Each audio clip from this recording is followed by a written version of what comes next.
ହାତୀ କରୁଥିଲା ଗାଡ଼ି ମୋଟର ଯାଞ୍ଚ।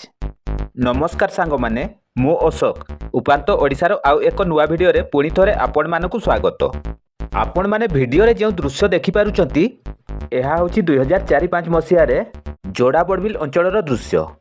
ଏହି ଦୃଶ୍ୟଟି ହେଉଛି 520 ନମ୍ବର ଜାତୀୟ ରାଜପଥ ରଣାଶାଳ ଘାଟିର। 2004-05 ମସିହାରେ ଯେଉଁମାନେ ଯୋଡ଼ାବଡ଼ବିଲ ଅଞ୍ଚଳରେ ବାସ କରୁଥିଲେ, ସେମାନଙ୍କ ମଧ୍ୟରୁ କେହି କେହି ଏ ଦୃଶ୍ୟ ନିଜ ଆଖିରେ ମଧ୍ୟ ଦେଖିଥିବେ।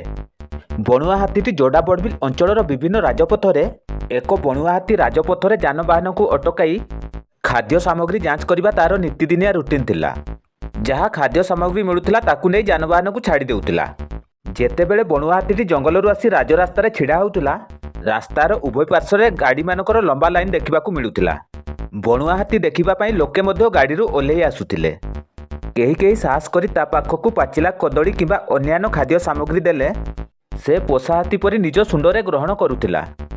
ବଣୁଆ ହାତୀ ହେଲେ ମଧ୍ୟ ତାଲିମ ଦିଆଯାଇଥିବା ପୋଷା ହାତୀ ପରି ଆଚରଣ କରୁଥିଲା। ଯୋଡ଼ାବଡ଼ବିଲ ଅଞ୍ଚଳର ବାହନ ଚାଳକମାନେ ତାକୁ କୌତୁକରେ ଆର୍ଟିଓ ବୋଲି କହୁଥିଲେ।